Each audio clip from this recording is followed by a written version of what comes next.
नमस्कार दोस्तों, स्वागत है आप सभी का आपके अपने YouTube चैनल सिंपल मार्ग में। दोस्तों, नर्मदा परिक्रमा का आज अपना 28वां दिन है।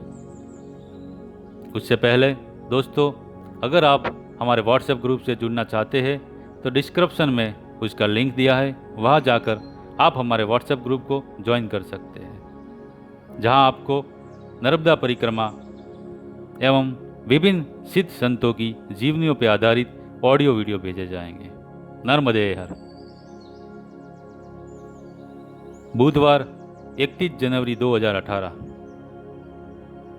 तवरा से कड़ोत, शुक्ल तीर्थ, मंगलेश्वर, निखोरा, अंगारेश्वर, धर्मशाला, जनोर, नांद, सोमेज, ओज। सुबह लगभग 6:30 पर उठकर स्नान और पूजा के बाद हमने चाय और टोस्ट खाए तथा परिवारजनों से विदा ले आगे की यात्रा शुरू की। अभी सुबह के करीब 8:50 हुए हैं।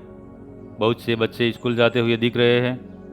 हमारे विश्राम के दौरान मार्ग में एक जगह रुककर हमने दोपहर में बर्फ़ की कुल्फी खाई और अपने स्कूली दिनों की याद ताज़ा की। इसके बाद लगभग 12:30 बजे हम लोग निखोरा गांव में दाखिल हुए। सड़क पर ही एक वेल्डिंग दुकान के संचालक ने हमें दोपहर भोजन हेतु आमंत्रित किया। इनके यहाँ बड़े बड़े बर्तनों में भोजन बन रहा है, शायद किसी उत्सव हेतु या शायद इनका टिफिन देने का भी व्यवसाय है। जो भी हो, हमने दोपहर के भोजन में गर्मा गर्म चावल, दाल और बैगन आलू टमाटर की सब्जी खाकर अपनी आत्मा को तृप्त किया। इसके बाद हम आगे बढ़े। मार्ग में एक सज्जन ने बुलाकर हमें बिस्किट के पैकेट दिए तथा पानी दिया। इसके कुछ आगे बढ़ने पर एक बुजुर्ग व्यक्ति जो कि अपने घर के बरामदे में बैठे थे, हमें बुलाकर बिस्किट के पैकेट दिए। करीब दोपहर 3 बजे हम लोग नान नामक गांव में आए। ग्रामीणों ने हमें बताया खेतों के बीच से होकर जाने से यहाँ से नारेश्वर की दूरी मात्र 10 किलोमीटर है। तो हम भी उनके बताए उस मार्ग पर बढ़ने लगे। करीब 4 बजे हम एक पहाड़ी नाले के सामने आकर फंस गए, जिसमें काफ़ी पानी था। ये एक झाड़ियों में सुनसान स्थान था तथा आगे का मार्ग किससे पूछे, ये भी प्रश्न था। हम हमारे दिमाग से एक ऊपर को जाती पगडंडी से ऊपर आए। वहाँ एक छोटा सा आश्रम था। हमें देखकर आश्रम का कुत्ता जोर जोर से भौंकने लगा तो एक भगवा वस्त्रधारी युवती सी लगने वाली माताजी ने बाहर आकर देखा। हमने उन्हें आगे के मार्ग के विषय में पूछताछ की। उन्होंने हमें आगे का मार्ग बताया। हम उनके बताए मार्ग पर आगे बढ़े, पर नाला पार करना सर्वथा कठिन जान पड़ रहा था। हम नाले के साथ साथ ही पीछे पीछे आते गए और एक स्थान पर जहाँ से हम नाले पर की फिसलन भरी चट्टानों को देख पा रहे थे, उसे पार किया। यहाँ एक मेंढक पानी में छुपा हुआ बैठा था, जिसकी केवल गर्दन यानी कि मुंडी बाहर थी। उसे हम बहुत समय तक साफ समझ रहे थे और उसके जाने का इंतजार करते रहे, पर बाद में हमारे नाला पार करने के दौरान वो भी कूदकर चला गया। तब हम जान पाए कि ये मेंढक था।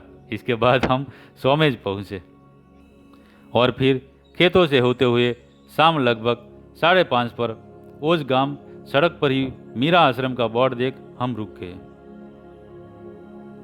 कुछ देर वहाँ देखते रहने से हमें पता चला यहाँ केवल महिलाएं ही है, तो हमने आश्रम में अंदर जाना कुछ अनुचित समझा, पर उन्होंने ही हमें अंदर बुलाया तथा रात्रि विश्राम हेतु रुकना है कि इसकी पूछताछ की।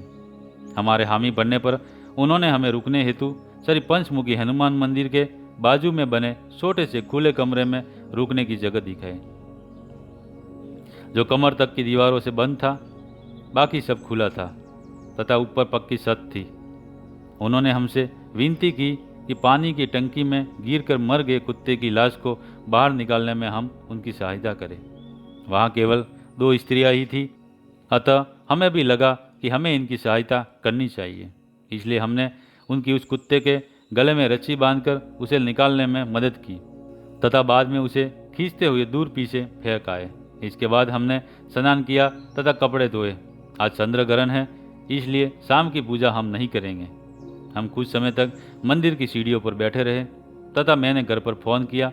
इसके बाद हमने चावल दाल का रात्रि भोजन किया तथा फिर चाय पीते हुए उनसे बातें की। हमें इनके साथ हुई दुखद घटना के विषय में भी पता चला। इस आश्रम का संचालक ये बुआ और भतीजी मिलकर कर रही है। बुआ जी के भाई जो सन्यासी हो गए थे, इस आश्रम के संस्थापक थे, उनकी किसी दुर्घटना में मृत्यु हो गई तथा वो ही कानूनी केस आज भी जारी है। आदि बातें उन्होंने बताई। इस बारे में क्लेम सेटलमेंट कैसे होगा आदि के बारे में भी इन्होंने श्री रवि जी से कानूनी सलाह ली। रवि जी ने भी अपने कानूनी ज्ञान के आधार पर उचित मशवरा दिया। आखिर उनके वकील होने का इस परिक्रमा में कुछ तो उपयोग हुआ, इसकी मुझे विशेष खुशी हुई। हमें उस परिवार के विषय में सहानुभूति हुई तथा भविष्य में अगर संभव हुआ तो हम उनकी कुछ सहायता अवश्य करेंगे, ऐसा हमने उन्हें बताया। इसके बाद हम लोग हमारे कमरे नुमा बरामदे में आ गए तथा फिर अगले 1 घंटे तक ध्यान में बैठे रहे। इसके बाद रवि जी ने मेरे दर्द ना दे रहे पैरों को दबाकर कल के तवरा गांव का अपना कर्जा उतारा। हंसी खुशी बातें करते हुए हम रात्रि 10:30 पर सपना लोक की यात्रा पर निकल गए। नर्मदे हर। दोस्तों, अगर आपको हमारा वीडियो अच्छा लगा हो तो लाइक करें, अपने मित्रों में शेयर करें और कमेंट में बताएं। और अभी तक आपने अगर हमारे चैनल को सब्सक्राइब ना किया हो तो प्लीज़ सब्सक्राइब जरूर कर ले। नर्मदे हर।